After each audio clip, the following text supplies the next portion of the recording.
नमस्कार उज्जैन, मैं हूं आपके साथ अर्पण कुमार। आप देख रहे हैं अभय न्यूज का 1 दिसंबर शुक्रवार का बुलेटिन। खबरों को जानेंगे विस्तार से, लेकिन पहले नजर हेडलाइंस पर। मैजिक चालक ने की पुलिसकर्मी से बदतमीजी। 5वीं 8वीं के हजारों बच्चों को अब तक नहीं मिली मार्कशीट। केड़े चुरा कर बेचने वाले 3 आरोपी गिरफ्तार। मतगणना 3 को कलेक्टर ने किया निरीक्षण। विश्व एड्स दिवस पर निकाली जन जागृति रैली। तो यह थी हेडलाइंस। चलिए बढ़ते हैं बुलेटिन की ओर। रेलवे स्टेशन स्थित पार्सल एरिया में गुरुवार को वाहन हटाने को लेकर पुलिसकर्मियों के साथ मैजिक चालक ने न केवल विवाद किया, बल्कि अभद्रता करते हुए वर्दी फाड़ने की भी कोशिश की, जिसके बाद जीआरपी ने चालक सहित 5 लोगों के खिलाफ प्रकरण दर्ज करते हुए वाहन जब्त किया है। इसके घटना के वीडियो भी सोशल मीडिया पर वायरल हुए हैं। चलिए सबसे पहले नजर डालते हैं उन वीडियो पर। वर्दी खाकर ना मेरी बताने यार मेरी वर्दी वैसे मैं बहुत सक्षम हूँ बेटा। मेरा बैकग्राउंड चेक कर लेना पहले। तो हम गरीबों को मारोगे सक्षम हो तो तुम मरोगे तुम्हारा कर्म से। जेल में सड़ा दे, वीडियो वायरल को जेल में सड़ा देना, ऐसा केस लगा देना। कोई आतंकवादी नहीं हूँ मैं। बाबा इनने जबरदस्ती मारा और मैं उनकी आगे बढ़ गया। अरे तूने बहुत चाटे मारे बाबा, इनने जबरदस्ती मारा। मामले की विस्तृत जानकारी देते हुए जीआरपी थाना प्रभारी ज्योति शर्मा ने बताया कि रेलवे स्टेशन के पार्सल एरिया में सवारियों के चक्कर में अक्सर मैजिक चालक अपने वाहनों को बेतरतीब ढंग से खड़ा कर देते हैं, जिससे पैसेंजर्स को काफी दिक्कतों का सामना करना पड़ता है। गुरुवार सुबह भी अरबाज नामक मैजिक संचालक ने अपना वाहन पार्सल एरिया के समीप बीच में खड़ा कर दिया था। जब पुलिसकर्मियों ने उसे वाहन हटाने को लेकर कहा तो उनसे हुज्जत करते हुए उसने विवाद किया। इतना ही नहीं, उसने अपनी बहन सहित परिवार के अन्य सदस्यों को भी बुला लिया और पुलिसकर्मी की वर्दी फाड़ने की कोशिश की, जिसके बाद पुलिसकर्मी ने अपना बचाव करते हुए मैजिक चालक को पीट दिया। मामले में मैजिक चालक अरबाज सहित 5 लोगों के खिलाफ जीआरपी ने केस दर्ज कर वाहन जब्त कर लिया है। पार्सल ऑफिस और एक मेन गेट जो है वहाँ पर ऑटो और मैजिक वाले रहते हैं, और कई बार ये देखने में आया है कि मैजिक वाले जो रहते हैं अपनी सवारी को लेकर बिल्कुल जो प्लेटफॉर्म है उसका जो मेन पार्सल एरिया है उसके बिल्कुल सामने आ जाते हैं, जिससे दोनों तरफ का आवागमन जो है वो अवरुद्ध हो जाता है और यात्रियों को, जो पैसेंजर्स रहते हैं, उनको भी प्रॉब्लम होती है। दूसरे जो ऑटो वाले या अपना ई रिक्शाज आते हैं जो उनको भी प्रॉब्लम होती है। तो वहाँ पर अपना बल लगता है। एक हेड कांस्टेबल और एक कांस्टेबल ड्यूटी पे रहते हैं, 12-12 घंटे की शिफ्ट रहती है। तो इसी तरह से कल एक वाक़यात आया था सामने। एक मैजिक वाला आया, उसने बीच में गाड़ी खड़ी की, उसको हटाने की बात को लेकर उसने विवाद किया, अपनी फैमिली मेम्बर्स को बुला लिया और उसमें जो उसके फैमिली, उसके पिता, उसके भाई, उसका दोस्त, उसकी बहन, उन्होंने बहुत ही अब्यूजिंग वर्ड्स यूज़ किए हैं और हाथ भी उठाया है और वर्दी को भी मतलब नुकसान पहुंचाया है। तो ये है मेन जो बात है। और उसके बाद कई बार देखिए क्या होता है कि जो चीज़ या जो वीडियो आता है उसकी सच्चाई वो नहीं होती जो हमें दिखाई देती है। तो इस पर से एक FIR रजिस्टर्ड हुई है और गाड़ी जो है वो जब्त की है। किन धाराओं में? देखिए 353 और जो सह धाराएँ हैं जो भी सामने आई, 323, 294, 506, इसके अलावा भी जो भी मोटर व्हीकल के एक्ट की धाराएँ होंगी उन सभी इन्वेस्टिगेशन में सामने आ जाएंगी। उसी पर से FIR की गई। उज्जैन शहर को मिल गई है हेल्थ फील्ड में एक नई सौगात। Ayu physiotherapy clinic, orthopaedics, neurological, geriatrics, paediatrics. Doctor Aayushi भावसा राय से पाएं एडवांस फिजियोथेरेपी।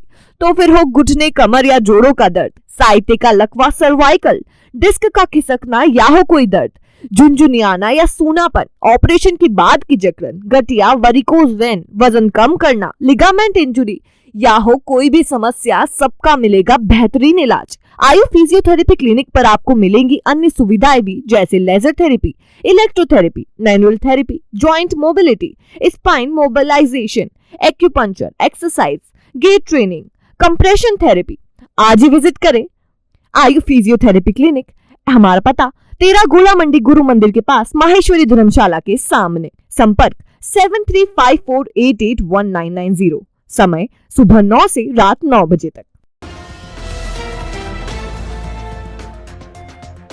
उज्जैन जिले के 5वीं और 8वीं के हजारों बच्चों को एग्जाम के बाद भी अब तक मार्कशीट नहीं मिल सकी है। ऐसे में पेरेंट्स शिक्षा विभाग के चक्कर काट रहे हैं। बावजूद इसके उन्हें कोई संतुष्टिपूर्वक जवाब नहीं मिल पा रहा है। दरअसल पेरेंट्स का कहना है कि मार्कशीट के बिना बच्चों का भविष्य अंधकार में है, जबकि स्कूल का कहना है कि मार्कशीट भोपाल से नहीं आई। वहीं संबंधित विभाग में पूछने पर जवाब देने वाला कोई नहीं है। संभागीय अशासकीय शाला संगठन के अध्यक्ष SN शर्मा ने बताया कि 5वीं और 8वीं की परीक्षा हुए 8 माह का समय बीत चुका है, लेकिन जिले के 25 से 30 हजार बच्चे ऐसे हैं जिन्हें वर्ष 2022-23 की मार्कशीट अब तक नहीं मिल सकी है। राज्य शिक्षा केंद्र ने स्कूलों को 5वीं और 8वीं की मार्कशीट देने के लिए 50 और 100 रुपए जमा करने के निर्देश दिए थे, लेकिन यह नियम विरुद्ध है, क्योंकि एग्जाम की फीस के नाम पर पेरेंट्स पहले ही राशि जमा कर चुके हैं। हालांकि राशि जमा करने के बाद भी लिंक नहीं खुली है। ऐसे में अभिभावक और बच्चे दोनों परेशान हो रहे हैं। जल्द ही DPC से मिलकर मार्कशीट के लिए राशि लिए जाने के आदेश को निरस्त करने की मांग की जाएगी। यदि ऐसा नहीं होता है तो आंदोलन किया जाएगा। सर, ये शिक्षा विभाग की बहुत बड़ी गलती है कि अगर उनको ध्यान देना चाहिए कि इतने बच्चों का भविष्य आगे, अगर ये योजनाएं गवर्नमेंट ने चलाई है हमारे बच्चों के लिए, और अगर वो योजनाएं बच्चों के लिए नहीं वो होती तो क्या फ़ायदा ऐसी योजनाओं का। तो हमारे बच्चों को मिलना चाहिए, तो उसका लाभ तभी मिल पाएगा जब आप मार्कशीट वगैरह अवेलेबल करा पाएंगे, हमारे बच्चों को मिल पाएगी मार्कशीट। राज्य शिक्षा केंद्र को बिना किसी शुल्क के लिए मार्कशीट अवेलेबल कराना चाहिए और डायरेक्ट उनको देना चाहिए। इसका तो हमने विरोध भी करा है और हमने लिख के यहाँ ज्ञापन भी दिया है जिला शिक्षा अधिकारी को, और DPC पे भी हम 1-2 दिन के अंदर DPC से मिलने वाले हैं कि अगर ये आदेश निरस्त नहीं हुआ तो अशासकीय शाला संगठन इसका पुरजोर विरोध करेगा और जो भी हमसे आंदोलन के तहत करना पड़ेगा वो हम करेंगे। इधर जिला परियोजना समन्वयक अशोक कुमार त्रिपाठी ने कहा कि राज्य शिक्षा केंद्र द्वारा ब्लैंक अंक सूचियां जिला स्तर पर उपलब्ध करवा दी गई हैं, जिन्हें BRC को सौंप दिया गया है। प्रिंट कर इसका वितरण भी शुरू हो जाएगा। नहीं, स्कूल को ही जमा करना है, स्कूल जमा करेगा और वो BRC को अपना जमा की गई राशि का विवरण उपलब्ध कराएगा। उसके आधार पर BRC उनको अंक सूचियाँ उपलब्ध। नहीं, स्कूलों के द्वारा ऑलरेडी शुल्क कितना लिया जाता है जो उनके पोर्टल पे ऑनलाइन पहले से ही दर्ज करने की प्रक्रिया है, और उनको उतना ही शुल्क लेना चाहिए। उसी में उनके सभी जो भी एक्टिविटी हैं वो शामिल रहती हैं।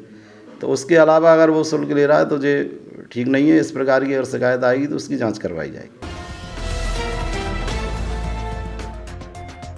नीलगंगा थाना क्षेत्र अंतर्गत कंचन विहार से पशुओं की चोरी कर उन्हें बेचने के मामले में पुलिस ने 3 आरोपियों को गिरफ्तार किया। उनके पास से लोडिंग ऑटो और इको कार भी जब्त की गई।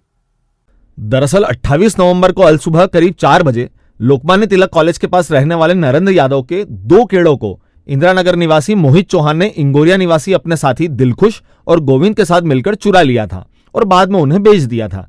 घटना के CCTV फुटेज सामने आए थे, जिसमें कुछ युवक एक लोडिंग ऑटो और मारुति इको से पशु चुराते नजर आ रहे हैं। इसके बाद फरियादी नरेंद्र यादव ने आरोपियों की पहचान करते हुए नीलगंगा थाने में FIR दर्ज करवाई थी। शुक्रवार को पुलिस ने मोहित, दिलखुश और गोविंद को गिरफ्तार कर लोडिंग ऑटो और इको कार जब्त कर ली। अगर है खाने के शौकीन तो चले आइए new Punjabi Tadka veg and non veg restaurant, शहर के मध्य फुल फैमिली रेस्टोरेंट। वेज और नॉन वेज के स्पेशल कॉम्बो पैकेज के साथ पंजाबी तड़का रेस्टोरेंट लाया है आपके लिए नॉन वेज की विशाल श्रृंखला। स्पेशल शेफ के द्वारा निर्मित नॉन वेज की विभिन्न वैरायटी, तो लुफ्त उठाइए स्वादिष्ट भोजन का अपनी फैमिली के साथ, वेज और नॉन वेज का। हमारा पता न्यू पंजाबी तड़का, C21 मॉल, नानाखेड़ा, उज्जैन। संपर्क करें 9754349101। मध्य प्रदेश में 200 सीटों पर हुए विधानसभा चुनाव के लिए 3 दिसंबर को मतगणना की जाएगी। शुक्रवार को कलेक्टर ने मतगणना स्थल शासकीय इंजीनियरिंग कॉलेज का निरीक्षण किया और तैयारियों को परखा। कलेक्टर कुमार पुरुषोत्तम ने बताया कि मतगणना के दौरान स्ट्रांग रूम से काउंटिंग हॉल तक का पाथ CCTV कैमरा की निगरानी में होगा, जिसका डिस्प्ले काउंटिंग एरिया में होगा। इसके अलावा शनिवार को मॉक ड्रिल भी की जाएगी, जिसमें कर्मचारियों को मौके पर जाकर ट्रेनिंग दी जाएगी। निरीक्षण के दौरान नगर निगम कमिश्नर रोशन कुमार सिंह भी उपस्थित रहे। नहीं, मोबाइल सिर्फ RO के लिए अलाउ है, वो भी OTP देकर जो ETPBS की काउंटिंग होती है उसके लिए अलाउ है। बाकी मोबाइल किसी के लिए अलाउ नहीं है। देखिए, स्टाफ हमने तो जो पासेज है उसमें किसी स्टाफ को पास देने का अलाउ है ही नहीं, तो हम तो पास उन्हीं को दे सकते हैं। अलग से जनप्रतिनिधियों में सिर्फ जो कैंडिडेट हैं या उनके इलेक्शन एजेंट हैं, जो काउंटिंग के उनके एजेंट हैं, उन्हीं को पास दिया जा सकता है। उसके अतिरिक्त तो किसी को अलाउ नहीं है। विश्व एड्स दिवस पर शुक्रवार को स्वास्थ्य विभाग द्वारा जन जागृति रैली निकाली गई। इसके माध्यम से शहरवासियों को बीमारी से बचाव की जानकारी दी गई। रैली की शुरुआत चरक अस्पताल से हुई, जिसे सीएमएचओ डॉक्टर दीपा पिंपल ने हरी झंडी दिखाकर रवाना किया। रैली विभिन्न मार्गों से होकर शहीद पार्क पहुंचकर समाप्त हुई। इस दौरान लोगों को जागरूक किया गया। रैली में जिला स्वास्थ्य अधिकारी डॉक्टर एसके सिंह, डॉक्टर केसी परमार, जिला क्षय अधिकारी डॉक्टर रेणुका डामोर, माधवनगर अस्पताल प्रभारी डॉक्टर एचपी सुनानिया, नोडल अधिकारी डॉक्टर रौनक एलसी सहित नर्सिंग महाविद्यालय की छात्राएं शामिल थीं। इस मौके पर एड्स रोगियों के लिए अवेयरनेस और सहायता कार्यक्रम चलाकर समाज सेवियों को प्रमाण पत्र भी वितरित किए गए। आज 1 दिसंबर को विश्व एड्स दिवस मनाया जाता है।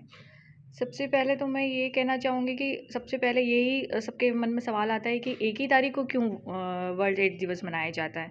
तो आज ही के दिन जो है HIV एक संक्रमित का पहला व्यक्ति पाया गया था अफ्रीका में, तो इसलिए आज 1 दिसंबर को ये मनाया गया है। इस उपलक्ष्य में हम 15 दिन का पखवाड़ा चला रहे हैं, जो कि आज जो स्टार्टिंग हम लोगों ने की है वो जन जागरूकता रैली के से स्टार्ट किया है। शाम को टावर चौराहे पे हम लोग कैंडल मार्च करेंगे, जो कि टावर से लेके शहीद पार्क तक जाएंगे। उसके बाद हम एक मैराथन भी प्लान कर रहे हैं 10 दिसंबर को, जो हम यहाँ टावर चौराहे से लेके कोठी तक का पूरा एक मैराथन, जिसमें स्टूडेंट्स है और सारी चीज़ें। उसके अलावा हम MIT कॉलेज, विक्रम यूनिवर्सिटी, सभी जगह लेक्चर। इसमें हमारा मेन यही है कि जो HIV सुनकर जो एक स्टिग्मा है सबके मन में, उसे हम निकाल सकें। तो इस बार की जो थीम है लेट्स कम्युनिटी लीड्स, मतलब सभी कम्युनिटी को इन्वॉल्व करना और ज़्यादा से ज़्यादा जागरूकता फैलाना। तो आप सभी का इस पखवाड़े में मैं सहयोग चाहूँगी कि हम सभी मिलके इसमें योगदान दें। हम महाकाल की नगरी उज्जैन में दीपावली के शुभ अवसर पर महालोक ढाबा लाया है आपके अपनों के लिए शुद्ध और शाकाहारी व्यंजनों की विशाल श्रृंखला। सुबह के नाश्ते से लेकर रात के डिनर तक स्पेशल शेफ द्वारा निर्मित शुद्ध शाकाहारी व्यंजनों का लुत्फ उठाने चले आइए। महालोक ढाबा, जहां मिलेगा आपको Italian, Chinese, Indian, Gujarati, Punjabi सभी तरह के फूड। करनी हो birthday party, kitty party, conference या हो विवाह समारोह, आपके हर स्पेशल ओकेजन के लिए है हमारे पास उपयुक्त जगह। तो चले आइए महालोक ढाबा, एक बार सेवा का अवसर जरूर दें। हमारा पता महालोक ढाबा, शनि मंदिर से कुछ ही दूरी पर, इंदौर रोड, उज्जैन। भविष्य की चिंता छोड़ो, पंडित गोविंद गुरु से नाता जोड़ो। ना कोई पैसा ना कोई फीस, बस लीजिए गुरु जी का आशीष। आज ही जाने अपनी हर समस्या का समाधान। संपर्क करें 9827030415 या 9302230415। हमारा पता 8 अलगदाम कॉलोनी, सावे रोड, उज्जैन।